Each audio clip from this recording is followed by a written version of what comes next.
I was seconds away from signing my company over when my husband placed a cup of coffee in front of me and smiled. The maid spilled it on purpose, leaned in close, and whispered words that froze my blood. "Don't drink." I switched the cups without him noticing, and if the maid hadn't spilled it on purpose, I wouldn't be alive to tell this story. My name is Helen Brooks. And before I go any further, if you believe stories about strength, survival, and women who were underestimated matter, make sure you subscribe to this channel because every story here is about what happens when silence finally breaks. And before the story truly begins, tell me in the comments, where are you listening from right now? Now listen carefully, because everything I'm about to tell you happened in a single morning, and none of it was an accident. That day was supposed to be simple, almost ceremonial, the final step in a plan I had been preparing for years. I had built my company over 3 decades, contract by contract, risk by risk, late nights and quiet sacrifices that no one ever saw. That morning, I was preparing to sign control over to my son, believing I was protecting his future and securing the legacy I'd worked my entire life to create. The house felt unusually calm, polished, staged, like it was holding its breath. My husband, Thomas Brooks, moved through the kitchen with a softness that didn't feel natural, attentive in a way that seemed rehearsed rather than loving. He set the coffee down in front of me gently, too gently. "You should drink this before we leave," he said, his voice warm, controlled. "Big day, Helen. You'll need your strength." Thomas never brought me coffee. That thought settled quietly in my mind and refused to leave. I noticed his hands as he pulled away from the cup, steady, focused, almost careful, as if he were concentrating on something more important than the moment itself. Before I could reach for it, Maria, our housekeeper, entered with the legal folders. Her eyes flicked from the coffee to my face, then to Thomas, her steps slowing as if she were walking into danger. She bumped the counter suddenly, hard enough that the coffee spilled across the documents. "I'm so sorry," she said quickly, reaching for towels, her hand shaking. Thomas reacted instantly. "What are you doing?" he snapped, anger flashing before concern ever appeared. Maria apologized again, voice trembling, eyes lowered, but fear has a weight to it, and I felt it settle heavy in the room. I told Thomas it was fine, that I'd pour another cup, and when I did, I moved on instinct alone. Without drawing attention, I slid the mugs, mine toward Thomas, his toward me. "Drink with me," I said lightly. He hesitated, just for a second, then lifted the cup and smiled. 5 minutes later, the car arrived to take us to the meeting. As we drove, Thomas spoke quickly about timing, about how important it was not to delay the signing, about how tired I looked lately, how people might worry if I seemed off. And that was when I finally understood. This wasn't just about paperwork. Whatever he had planned, he needed me weak, and he needed today to move fast. The car ride felt shorter than it should have, like the city was pulling us forward faster than usual. Thomas kept talking, filling the space with details that didn't matter, traffic updates, reminders about the agenda, comments about how proud he was of our son. But underneath it all there was a rhythm to his words, a quiet urgency that never quite paused. I nodded when expected, smiled when necessary, and said very little. Inside, my thoughts were sharp and fast. I could still feel the warmth of the coffee cup in my hands, the way Thomas's eyes had flicked to my mouth when he thought I might drink, the way Maria's whisper had carried more fear than explanation. "Don't drink." People don't say things like that unless they're certain. When we arrived at the building, Jonathan Pierce was already waiting by the entrance, posture straight, expression neutral, the way he always looked when something was wrong but not yet public. He opened my door and met my eyes, just for a second longer than usual. "Good morning, Mrs. Brooks," he said calmly. There was something in his tone, a question he wasn't allowed to ask out loud. The elevator ride up was silent. Thomas checked his watch twice, then glanced at me. "We'll get you seated quickly," he said, lowering his voice. "You look a little pale." I almost admired how smoothly he planted the idea. On the conference floor, everything was ready, documents stacked neatly, water glasses aligned, chairs positioned with precision. The board members were beginning to arrive, polite smiles, brief greetings, unaware that the room already held a secret. Maria appeared again, this time with a tray of fresh coffee, her movements careful, her eyes never leaving Thomas. He stiffened. "I already took care of that," he said quickly, stepping between us. Too quick, too defensive. Maria froze, then nodded and stepped back, but as she turned, she caught my eye and pressed her fingers together once, tightly. A signal. My pulse picked up. I took my seat at the head of the table, the place I had earned, the place Thomas had been orbiting for years. He sat beside me, close enough to feel his presence, close enough to guide, to interrupt, to take over if needed. As the meeting began, the lawyer started reviewing the documents, voice calm, professional, and that was when I saw it. A thin page clipped near the back. Different paper. Different font. I slid it closer without drawing attention and read just enough to feel my stomach tighten. An emergency clause, authority transferred immediately, if I appeared medically or mentally unfit. My fingers curled slightly under the table. So that was it. Not death. Incapacity. Confusion in front of witnesses. A signature no longer required. Thomas leaned in, his voice barely audible. "When we get to the last page," he murmured, "I'll help you. Don't strain yourself." I looked at him, then really looked at the calm in his face, at the confidence, at the certainty that this was already done. Across the room, Jonathan shifted his weight and glanced toward the door. Maria stood just outside the glass wall, watching. And in that moment, I understood something critical. I wasn't the only one who knew this was wrong. And if Thomas thought I was about to fade quietly, he had no idea how awake I actually was. The lawyer's voice blended into the background as my mind locked onto that single page. The emergency clause sat there quietly, pretending to be harmless, written in clean legal language that looked responsible instead of dangerous. It didn't accuse me of anything outright. It simply allowed intervention if I appeared unwell, confused, or unable to proceed. Appear. That word mattered. I kept my face neutral and let my eyes drift back to the front of the room, while my thoughts moved quickly, connecting things that suddenly made sense. Thomas's sudden concern about my sleep, his comments about how tired I looked, the way he had insisted this meeting happen today, not tomorrow, not next week. He wasn't waiting for my consent. He was waiting for my weakness. Jonathan's chair scraped softly as he stood to close the door, sealing the room. His eyes flicked toward me again, and this time there was no question in them, only readiness. Maria was still visible through the glass, standing unnaturally still, as if she knew that leaving would mean abandoning something unfinished. The lawyer paused and looked at me. "Mrs. Brooks, before we proceed to the signing, do you need a moment?" Thomas answered for me. "She's been under a lot of stress," he said smoothly, placing a hand over mine, "but she's determined to see this through." His touch felt heavy. I let my shoulders slump just slightly, a controlled movement, subtle enough to look unintentional.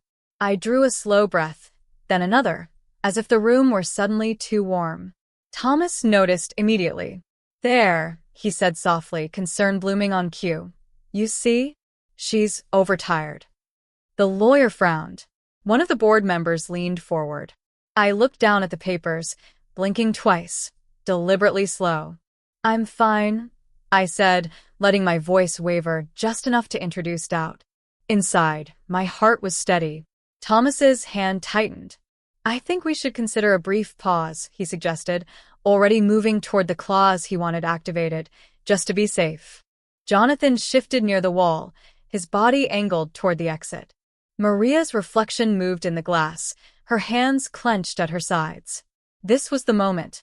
If I pushed back too hard, Thomas would claim I was agitated. If I stayed too still, he'd say I was fading. So, I chose something else. I reached for the pen. The room seemed to inhale. Thomas smiled, relief flickering across his face, the kind of smile you don't bother hiding when you believe you've won. "Take your time," he said gently. I signed. Not the page he thought. I signed the one beneath it, the amended authorization Michael Lawson and I had prepared months ago, the one that required immediate independent review if any emergency authority was invoked. Thomas didn't notice. No one did. The pen clicked softly as I set it down. "I'm going to need a moment," I said quietly, pressing a hand to my temple. Thomas was already rising from his chair. "Of course," he said, too quickly. "I'll handle this." That was when I knew the trap had been set, and he had just stepped into it. Thomas moved faster than he should have, already speaking as he stood, already shifting the room in his direction like it belonged to him. "Let's give Helen some air," he said, voice calm, authoritative, the tone of a man who expected to be obeyed. "I'll take responsibility for the rest." A few heads nodded automatically. That's how habit works. I stayed seated, eyes lowered, breathing shallow on purpose, letting the image settle. I could feel the room watching me now, the quiet concern, the calculation, the subtle question of whether this was just fatigue or something more serious. Exactly what Thomas wanted. Jonathan stepped forward. "I can call a doctor," he offered, neutral, professional. Thomas shook his head too quickly. "No need. I already arranged one. He's nearby." Already arranged. That sentence landed hard. I felt Maria's presence behind the glass before I saw her reflection move. She knocked lightly, just once, then entered with a glass of water, her hands steady despite the tension in the room. "For Mrs. Brooks," she said softly. Thomas turned on her. "That won't be necessary." "I asked for it," I murmured, lifting my head just enough to meet his eyes. He hesitated, just long enough. The lawyer cleared his throat.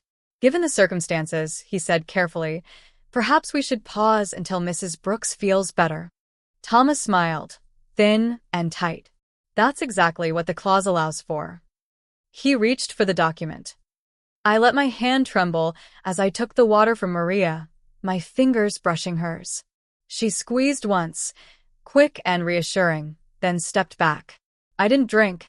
I just held the glass.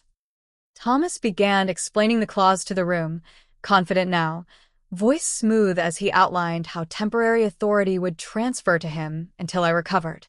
He spoke as if this were a kindness, a necessity, a responsible choice. The board listened. The lawyer listened. I listened too. And when he finished, I looked up and said, very softly, "I don't feel safe." The room shifted. Thomas froze for a fraction of a second, then recovered. "You're overwhelmed," he said gently.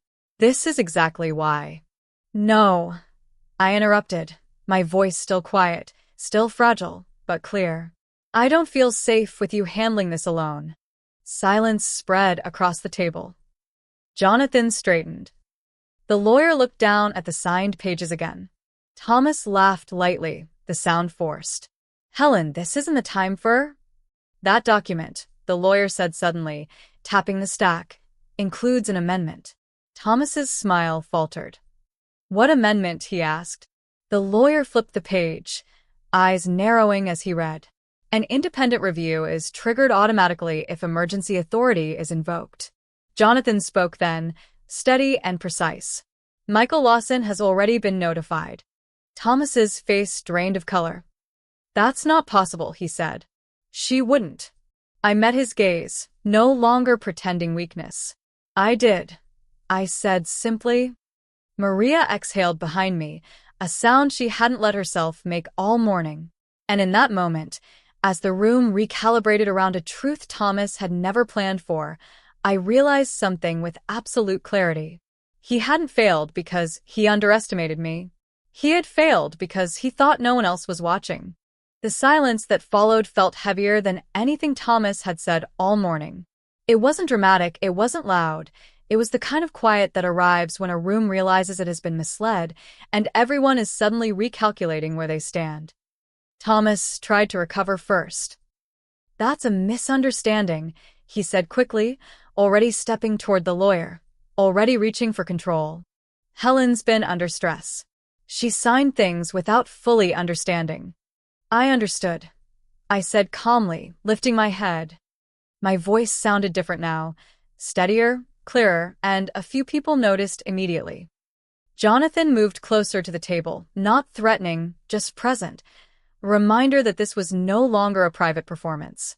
The lawyer adjusted his glasses and reread the amendment, slower this time. "The language is clear," he said. "If emergency authority is triggered, an independent legal and medical review begins immediately. No exceptions." Thomas's jaw tightened. "That clause was never meant to be used like this," he snapped. "That clause," the lawyer replied evenly, "was written exactly for situations like this." Maria remained near the door, silent, but her posture had changed, straighter now, as if the weight she'd been carrying had shifted. Thomas turned toward me, lowering his voice. "Helen, let's not do this in front of everyone." I held his gaze. "You already did," I said quietly. He looked around the table, searching for support, but what he found instead were careful faces, neutral expressions, people suddenly aware that being aligned with him might be risky. One of the board members cleared her throat. "If an independent review has been triggered," she said, "then we need to pause all transfers immediately." Thomas's eyes flicked back to me. "You don't know what you're doing," he said, anger slipping through the calm. "This will damage the company." I almost smiled. "No," I replied. "What damages a company is silence when something is wrong." Jonathan's phone vibrated. He checked it, then looked up. "Michael Lawson is on his way. He'll be here within minutes." Thomas took a step back, as if the room had shifted under his feet. "Why are you doing this?" he demanded. I took a slow breath. "Because you planned for me to fail," I said. "And I plan not to." The lawyer began gathering the documents, separating signed pages from unsigned ones, the sound of paper moving suddenly very loud in the quiet room. Thomas watched, powerless now, his hands clenched at his sides. Outside the glass wall, people were starting to notice the delay, assistants whispering, phones lighting up, curiosity growing. And that was when I understood something important. This wasn't the climax Thomas had imagined. This was the beginning of everything unraveling. Because once control slips in public, it rarely returns in private. And as the door opened and footsteps approached down the hall, I realized the next phase wouldn't be about what Thomas said. It would be about what he could no longer stop from being seen. Michael Lawson arrived without urgency, which somehow made his presence heavier. He didn't rush, didn't raise his voice, didn't ask permission to enter the room. He simply stepped inside, nodded once at the board, and placed his briefcase on the table like he'd been expected all along. "Good morning," he said calmly. "I understand an emergency clause was triggered." Thomas turned sharply. "That's not accurate." Michael didn't look at him. He opened the case and laid out a folder, neat, deliberate. "The documentation says otherwise." The lawyer leaned in, reading, then nodded. "Yes," he said. "It was triggered." Thomas's confidence cracked just enough for panic to slip through. "This is being taken out of context," he insisted. "My wife isn't well." Michael finally met his eyes. "Then the review will confirm that." The room stilled again. Michael turned to me. "Mrs. Brooks, do you require medical assistance at this moment?" I straightened in my chair. "No." My voice carried. A few board members exchanged glances. Thomas stepped forward. "She's been under medication," he said quickly. "She shouldn't be making decisions." Maria stiffened. Michael's gaze sharpened. "What medication?" Thomas hesitated. "Just a fraction too long." "That information will be part of the review," Michael continued evenly, "including how it was prescribed, by whom, and under what authority." Jonathan shifted closer to the door. Michael placed another document on the table.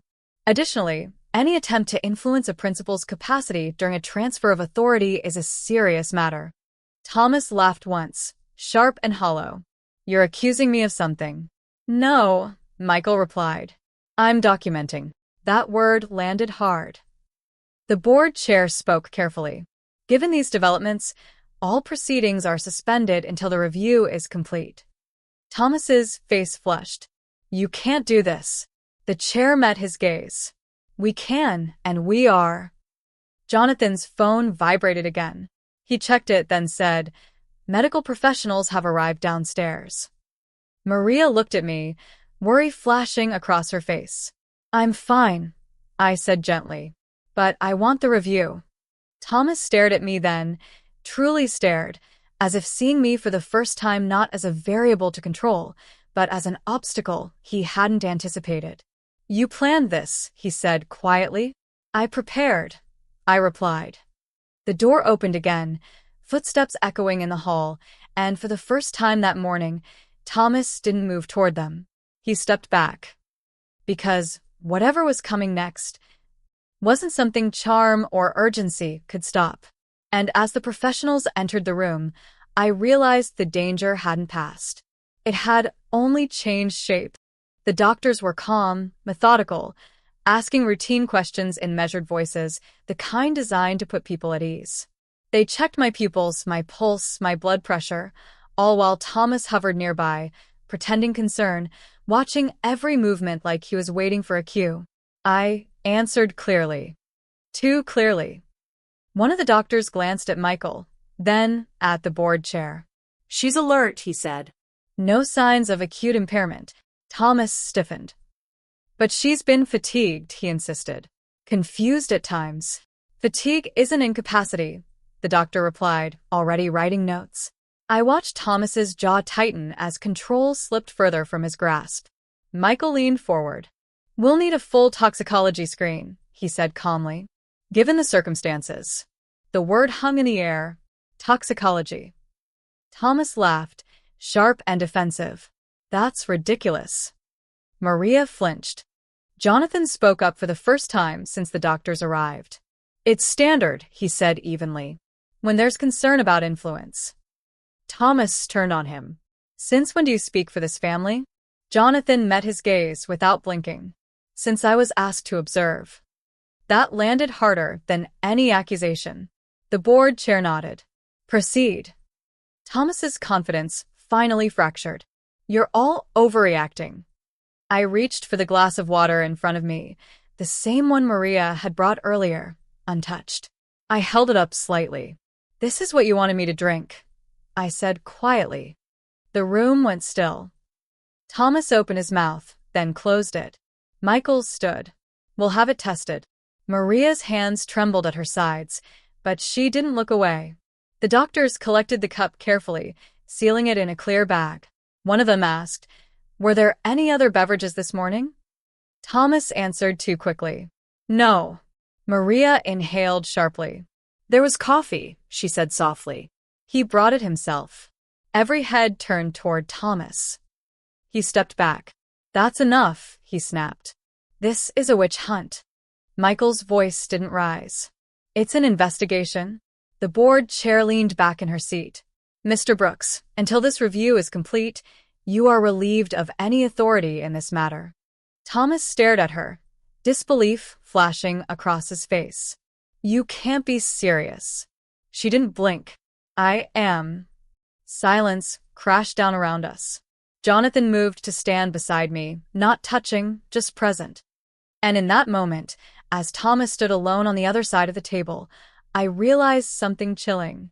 He wasn't afraid of being caught. He was afraid of being irrelevant. And as the sealed cup was carried out of the room, I knew this story was no longer about what he tried to do to me. It was about what he was about to lose. The room didn't return to normal after that. It couldn't. Once suspicion enters a space, it doesn't leave quietly. It settles into corners, into glances, into the careful way people start choosing their words. Thomas remained standing while everyone else stayed seated, and that alone shifted the balance. Authority doesn't disappear all at once. It drains, slowly, visibly, until everyone notices who no longer belongs at the center. "This is unnecessary," he said, trying again, voice tighter now. "You're letting paranoia derail an important transition." No one answered him. Michael closed his folder with deliberate care. "Until results are back," he said, "all transfers are frozen." Jonathan nodded and stepped toward the door, already signaling to security outside. Maria moved closer to me without realizing it, like instinct had taken over. Thomas noticed. You, he snapped at her. This is your fault. Maria flinched, but she didn't retreat. Her voice was quiet when she spoke. I just didn't want her hurt. That single sentence did what hours of argument couldn't. The board chair straightened. We'll take a brief recess, she said. 10 minutes. People stood, murmuring softly, phones coming out, messages sent behind lowered screens. The glass walls no longer felt transparent. They felt exposed. Thomas leaned toward me, lowering his voice. You think this ends well for you? I met his eyes. It already has. He laughed once, hollow. You've embarrassed yourself. I shook my head slightly. You embarrassed yourself when you thought I wouldn't notice. Jonathan returned with a quiet nod. Security is in place, he said to Michael. Thomas's gaze flicked between them, searching for leverage, for sympathy, for something to grab onto. He found nothing. Maria finally spoke again, barely above a whisper. There are other cups, she said, eyes fixed on the table. From other mornings. The air changed. Michael turned slowly. What do you mean? She swallowed. I kept them. After she got sick the first time. Thomas spun toward her. You stole from us? No, she said, lifting her chin. I protected her. Michael's phone buzzed. He checked it, then looked at me. The lab expedited the test, he said. We'll have preliminary results within the hour. Thomas stepped back, shaking his head. This is insane. But his voice lacked conviction now. As the board members returned to their seats, I felt a strange calm settle over me. The fear that had been sitting just under my skin since morning began to loosen its grip. Whatever happened next, it wouldn't be quiet. Because once the truth starts surfacing, it doesn't care who it drowns. And as Thomas looked around the room, finally understanding that no one was rushing to save him, I knew the next revelation wouldn't come from me. It would come from the evidence he never believed anyone would keep. The waiting was worse than the confrontation. Minutes stretched long and tight, everyone pretending to read emails or review notes, while the room held its breath. Thomas paced near the window, hands clenching and unclenching, a man running out of options. I stayed seated, back straight, hands folded, aware of how closely I was being watched now, not with doubt but with attention. Michael's phone buzzed. He glanced down once, then again, his expression shifting from neutral to focused. We have preliminary results, he said, breaking the silence. Every movement stopped. Thomas turned sharply. Already? Yes, Michael replied calmly. The substance found in the coffee is a sedative. Prescription grade. Not lethal in small doses. Thomas exhaled in relief. He couldn't hide. You see, he said quickly. Nothing deadly. This is all being blown out of proportion. Michael didn't look at him. It accumulates over time. The relief drained from Thomas's face. Prolonged use causes confusion, memory lapses, impaired judgment, Michael continued. Especially in older patients.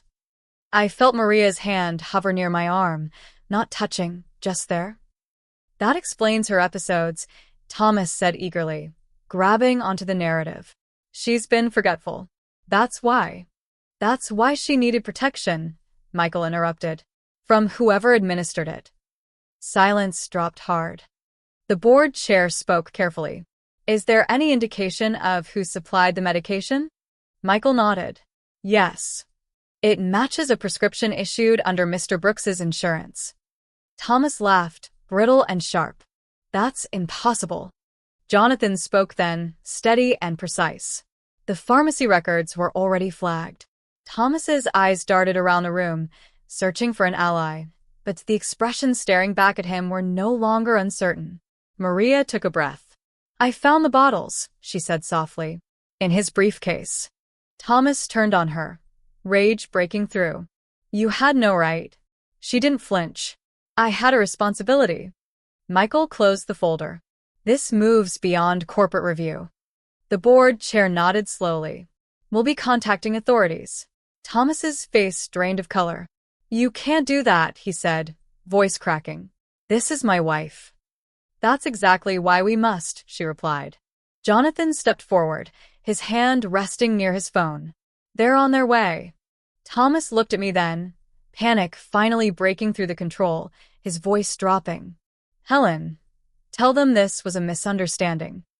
I met his gaze, feeling no anger now, only clarity. It stopped being a misunderstanding, I said quietly, when you needed me unfit to sign. The room stayed still as sirens sounded faintly in the distance. And in that moment, I knew the story had crossed a line Thomas could never step back from. Because intent had been proven, and intent changes everything. The sound of sirens didn't rush toward us. It crept closer, slow and inevitable, like the truth itself. Thomas heard them too. His shoulders stiffened, his jaw tightening as if he could hold the moment in place by force alone. You're making a mistake, he said, voice low, urgent, trying one last time to sound reasonable. This doesn't have to become public. Michael didn't respond. He simply stepped aside when the door opened.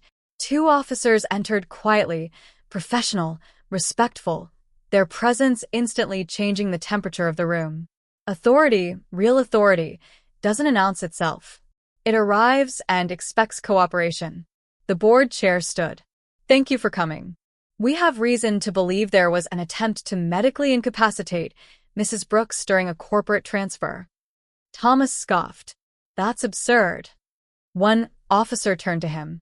Sir, we're going to need you to come with us. Thomas looked around the room, stunned. You're arresting me? For coffee?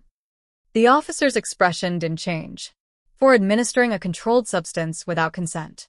Jonathan moved closer to me, blocking Thomas's path without touching him. This is ridiculous, Thomas snapped, backing away. Helen, say something? I stood slowly, every movement deliberate. I already have, I said quietly. As the officers escorted him toward the door, Thomas twisted around, eyes wild. I did this for us, he said, voice breaking. You were slipping. I was protecting what we built. I didn't raise my voice. You were protecting control. The door closed behind him, and, for the first time all morning, the room exhaled. Maria pressed a hand to her mouth, tears welling, the tension finally breaking through her composure. I reached out and squeezed her hand, a silent thank you that said more than words ever could. The board chair cleared her throat.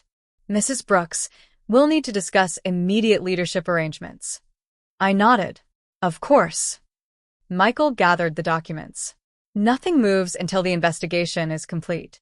Jonathan checked his phone, then looked up. Media's already asking questions.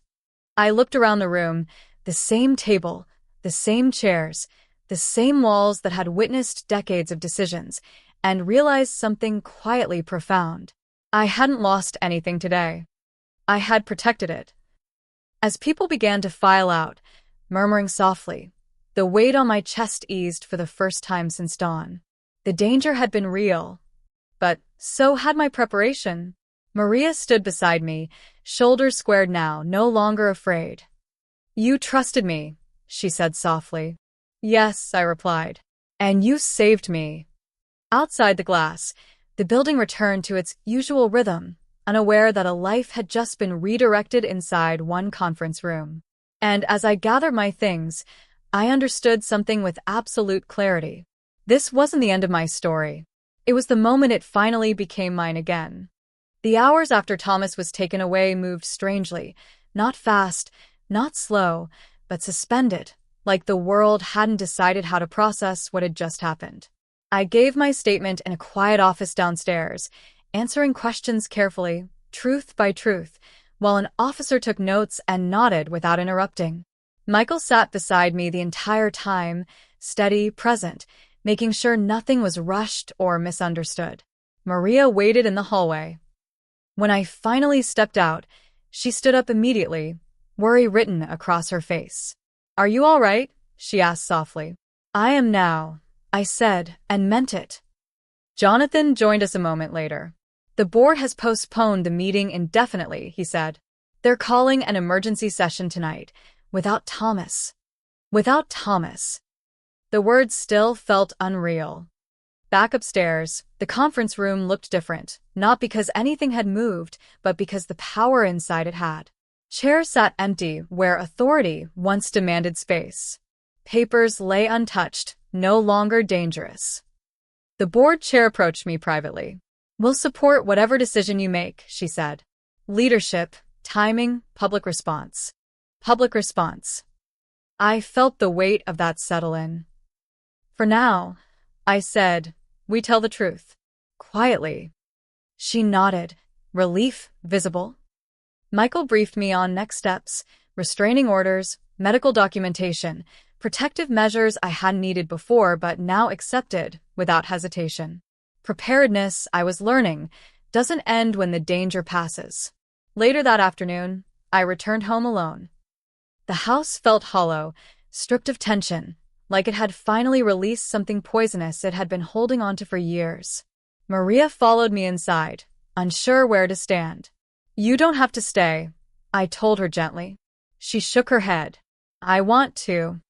We sat at the kitchen table, the same one where the morning had begun, sunlight slanting across the surface. Ordinary again. The coffee machine sat silent, untouched. Maria looked at it, then at me. "I almost didn't say anything," she admitted. "I was afraid." "I know," I said. "And you still did." That evening, Michael called with an update. "They found additional bottles," he said. "Enough to establish a pattern." I closed my eyes, the final piece falling into place. When the call ended, I realized something unexpected. I wasn't shaking. Fear had ruled my mornings for longer than I cared to admit, but now, in the quiet aftermath, it was gone, replaced by something firmer. Resolve. Because this wasn't just about surviving one morning. It was about reclaiming every decision that followed.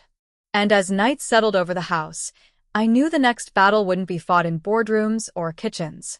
It would be fought in public, in truth, and in my refusal to ever be silent again. Morning came without urgency, but not without consequence. News doesn't wait for permission, and by the time sunlight filled the kitchen, messages were already lining up on my phone, board members, lawyers, reporters circling carefully around a story they could sense was bigger than a business dispute. I didn't answer any of them. Michael advised patience, timing, control of narrative, and for the first time, those words felt empowering instead of exhausting. "They'll speculate," he said, "but facts will come." Maria made tea instead of coffee that morning, setting the cup in front of me gently, like the ritual itself needed rewriting. We sat in silence for a moment, the house calm in a way it hadn't been for years. "I keep thinking," she said softly, "what if I hadn't noticed?" I met her eyes. "You did," I replied. "That's what matters." By midday, the board convened remotely. Faces appeared on screens, serious, composed, already adjusted to the reality that Thomas was no longer part of the equation. "The company needs stability," one member said. "And transparency." "I agree," I answered. "But not spectacle." We decided on a temporary statement, factual, restrained, no drama, no details beyond what was necessary. Authority remained with me. No transfers. No signatures. No rushing. After the call, Jonathan arrived with a sealed envelope. "They executed the search warrant," he said quietly. "Found everything." I didn't ask what everything meant. I already knew. That afternoon, a detective came by to collect follow-up statements. Calm, professional, careful. He explained the process, the charges likely to come, the timeline ahead. "You did the right thing," he said before leaving. Right and easy aren't the same, but I nodded anyway. As the house settled again, I walked through it slowly, noticing details I'd ignored for years. The quiet hum of the refrigerator, the way light touched the walls, how much space there really was when fear wasn't filling it. That evening, my son called. His voice shook. "Is it true?" "Yes," I said. A long pause followed, heavy with grief, confusion, and something else I recognized too well, betrayal layered on top of disbelief. "I didn't know," he said finally. "I believe you," I replied. We didn't talk long. Some truths need time before words can touch them. When the call ended, I stood by the window, watching dusk settle in, thinking about how close everything had come to collapsing. Not just the company, my life. And as night arrived, one thing became clear. This wasn't just about exposing what Thomas had done. It was about deciding what I would do next. Because survival is only the beginning, and the choices that follow matter even more. The legal process moved forward whether I was ready or not. By the end of the week, formal charges were filed, not just for administering medication without consent, but for fraud, coercion, and attempted manipulation of corporate authority. Each word carried weight, and together they painted a picture that was impossible to ignore. Michael walked me through every step, calmly, precisely, making sure nothing surprised me. "This will take time," he said, "and it will be public." "I understand," I replied. And I did. Maria testified first. She sat across from the investigators with her hands folded, voice steady despite the fear she admitted she'd carried for months. She described the changes she'd seen, the hidden bottles, the way Thomas insisted on handling my drinks, the mornings I seemed slower, quieter, not myself. Listening to her was harder than any accusation, because it confirmed what my instincts had been whispering long before the coffee spilled. Jonathan's statement followed. He outlined unusual instructions, requests to monitor my behavior, to call a specific doctor if I appeared confused, to keep records that never made sense until now. Patterns emerged. And once patterns form, they don't disappear. The media coverage intensified, still careful, still incomplete, but impossible to avoid. Headlines used phrases like alleged misconduct and ongoing investigation, but the implication was clear. Thomas was no longer being protected by silence. My son called again, this time calmer, steadier. "I'm sorry," he said, "for not seeing it. I didn't need apologies. I needed honesty." "I just need you safe," he added. "So do I," I said. We agreed to take things slowly, to let truth do its work without rushing to patch wounds that were still open. That afternoon, I was asked to review footage from the building, security cameras capturing moments I hadn't noticed at the time, Thomas hovering too close, his hand lingering on cups, his eyes always watching for reactions. Seeing it from the outside made my skin crawl. "This establishes intent," the detective said quietly. Intent. That word returned again and again. Because mistakes can be forgiven, intent cannot. As evening fell, I returned home exhausted, emotionally spent, but strangely grounded. The house no longer felt dangerous, but it also no longer felt like a place of illusion. It was simply mine. Maria made dinner, simple and warm, and we ate together at the table, not as employer and employee, but as two people who had stood on the same side of something terrifying. "I don't know what happens next," she said. "I do," I replied gently. "We live." Later that night, as I reviewed documents one last time, a message arrived from Michael. "They're preparing an arrest warrant update. Strong case."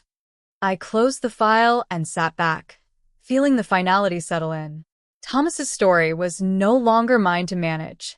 And for the first time since that morning, I felt something close to peace.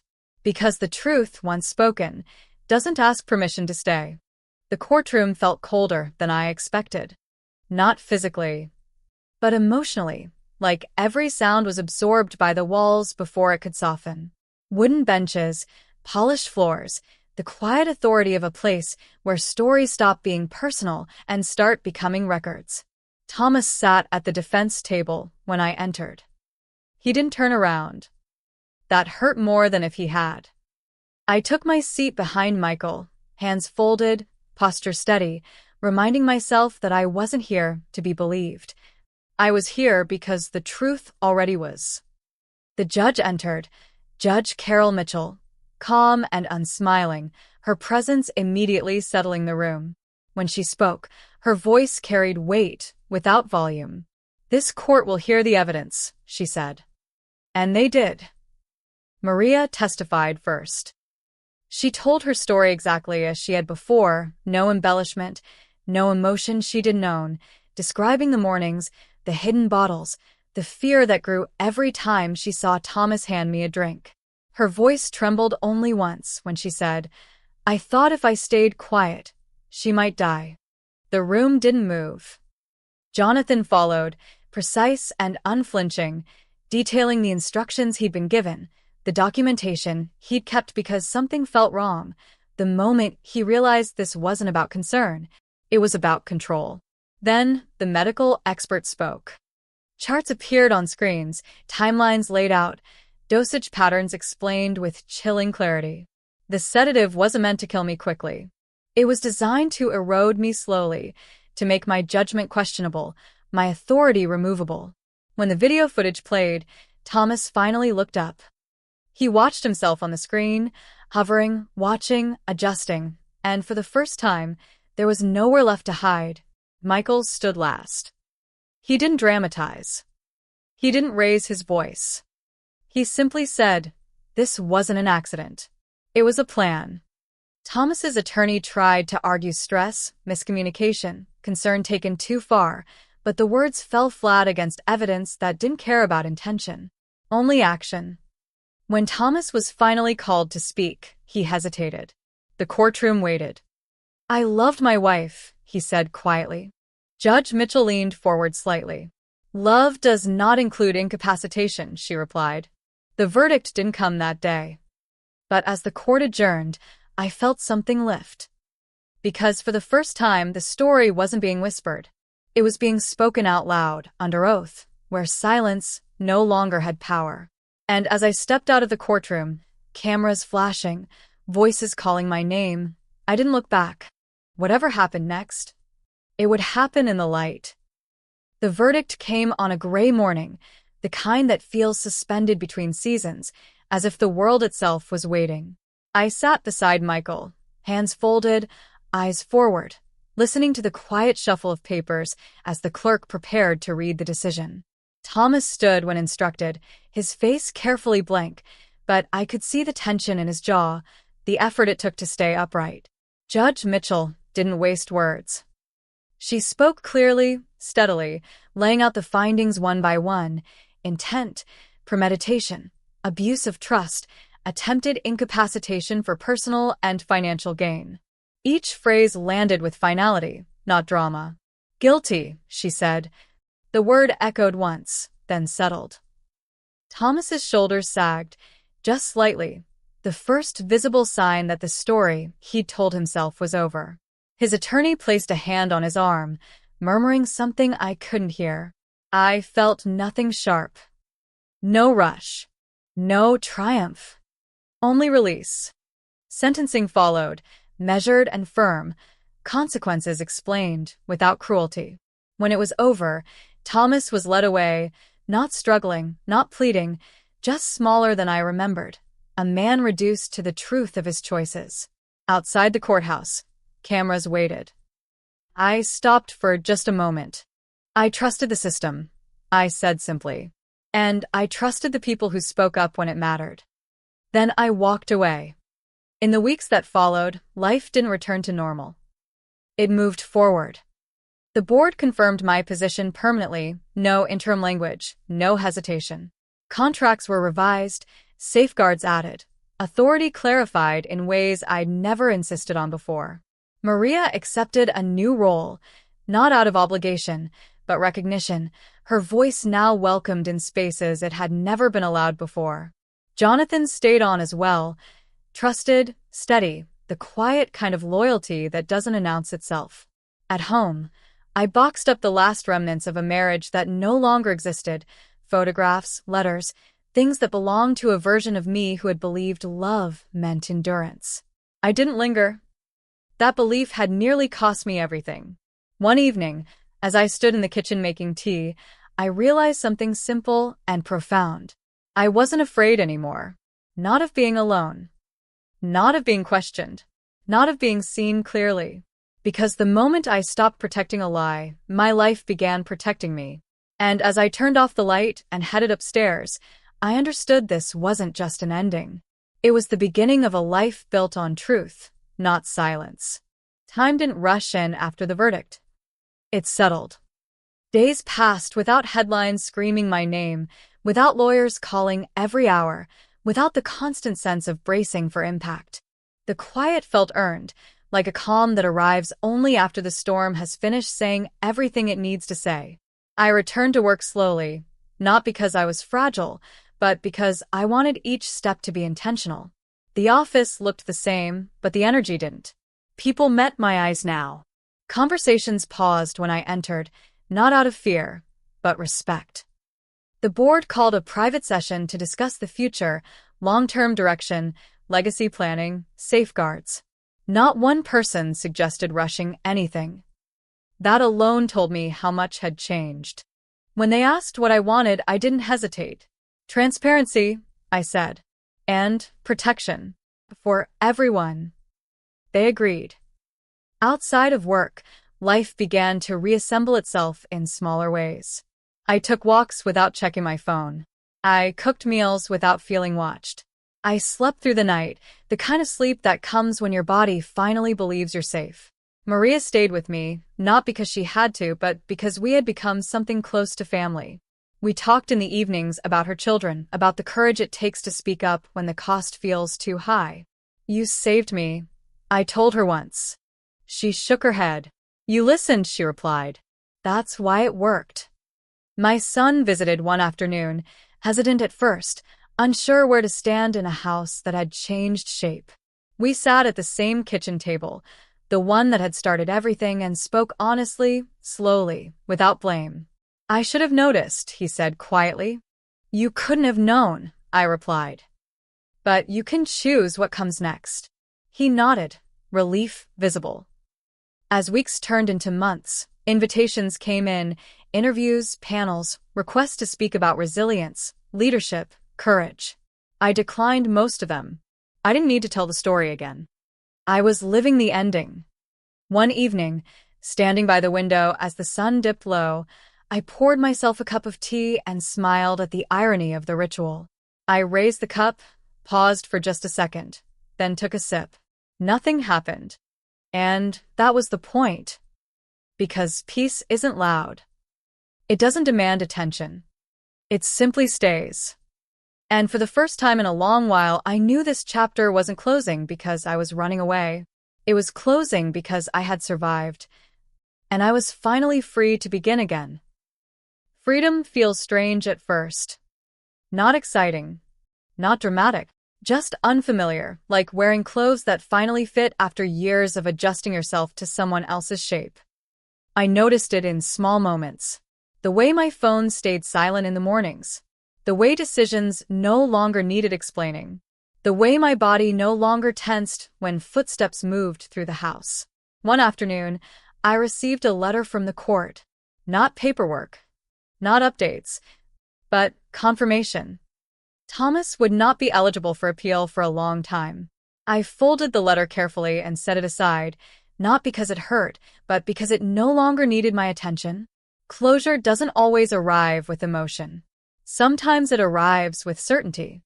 At the company, changes began to show results. New leadership layers, clearer checks, people speaking up more freely than before. Meetings felt different now, less performative, more honest. One of the younger executives stopped me after a session and said, "You changed how this place works." I shook my head. I stopped allowing silence. That distinction mattered. Maria started taking evenings off, reconnecting with her own life, no longer carrying the weight of watching, guarding, worrying. Seeing her laugh freely felt like another quiet victory. My son called more often now, not with guilt, but curiosity, asking questions about the business, about decisions, about how to lead without control. We were building something new between us, slower, stronger. One night, while organizing files in my study, I found an old notebook from years ago, early plans, handwritten ideas, margins filled with hope. I flipped through it slowly, recognizing the woman I had been. She wasn't weak. She was trusting. And trust, I realized, is only dangerous when it's one-sided. I added one more line to the notebook before closing it. Never mistake endurance for loyalty. As the seasons shifted, I felt lighter, not because everything was perfect, but because nothing was hidden. Transparency had replaced fear. And then, unexpectedly, an invitation arrived. A small gathering. Women founders. Private. No press. I accepted. Standing in that room, listening to their stories, their doubts, their quiet fears, I spoke honestly. Not about Thomas. Not about the case. But about listening to instincts and acting before silence becomes a habit. As I drove home that night, the city lights reflecting softly on the windshield, I felt something settle inside me. The story wasn't ending. It was expanding. Because survival is personal. But strength becomes meaningful when it's shared. And I knew, without doubt, that what came next wouldn't be defined by what almost happened to me, but by what I chose to build from it. By the time a full year had passed, the memory of that morning no longer arrived as fear. It arrived as clarity. I could still picture the kitchen, the light on the counter, the cup placed too carefully in front of me, but it no longer made my chest tighten. It reminded me how close silence can come to costing everything, and how powerful one warning can be. Life had found a new rhythm. The company wasn't just stable, it was healthier, stronger, built on systems instead of trust alone. People spoke up now, not because they were brave, but because they knew they would be heard. That kind of culture doesn't come from policies. It comes from example. Maria no longer worked for me. She worked with me. Her title changed, her confidence grew, and the way people listened to her told me the shift was real.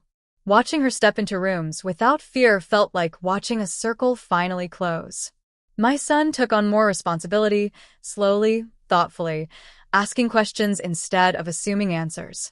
We rebuilt trust without pretending the past hadn't happened. Honesty became our foundation. One quiet afternoon, I received a letter from a woman I didn't know.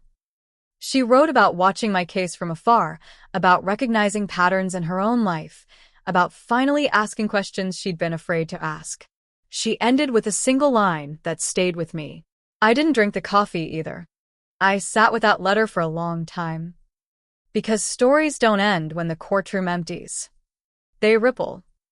I started funding a small internal program, nothing public, nothing branded, focused on protecting founders, especially women, during leadership transitions. Legal reviews, independent oversight, safeguards people never think they need. Until they do. No press releases. No applause. Just protection.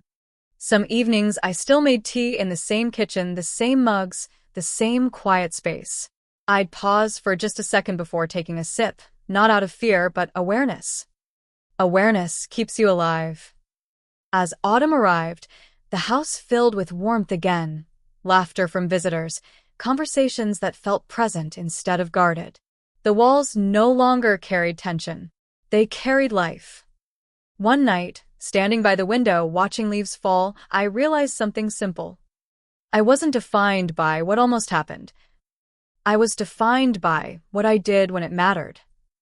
And that knowledge brought a kind of peace that didn't need explanation. Because the strongest victories aren't loud. They're the ones that let you sleep at night, wake up unafraid, and trust your own instincts again. And in that quiet certainty, I knew the story was almost complete. The anniversary of that morning arrived without ceremony. No alarms. No reminders. Just a date on the calendar that no longer held power over me. I woke early, not from fear, but habit, and stood in the kitchen as sunlight spilled across the counter, almost identical to the way it had a year before. For a moment, I let myself remember the weight of that cup in my hand, the way danger can hide inside something ordinary. Then I let it go. The company was thriving now, not because of growth charts or praise, but because trust had been rebuilt the right way, slowly, visibly, with safeguards that protected everyone, not just the person at the top. Maria stopped by that afternoon, no uniform, no hesitation, carrying pastries and news about her daughter's college acceptance. We laughed, Genuinely, the kind of laughter that doesn't check the room before it escapes. "You know," she said, shaking her head. "Sometimes I still can't believe it." "I can," I replied. "Because you acted. That mattered." My son joined us later, staying for dinner, talking openly about the future, about leadership, about the difference between ambition and entitlement. Watching him listen instead of dominate felt like another quiet victory. After they left, I sat alone in the living room, lights low, city sounds drifting in through the window. I thought about how close everything had come to ending differently, how easily silence could have rewritten my story. Instead, someone spoke. And I listened. That's what saved me. Not strength. Not power. Not money. Awareness. I poured myself a cup of tea and raised it slightly, a private acknowledgement of the moment that changed everything. I took a sip, calm, present, unafraid. Nothing happened. And that was the miracle. Because survival isn't dramatic, it's waking up without fear. It's trusting your instincts.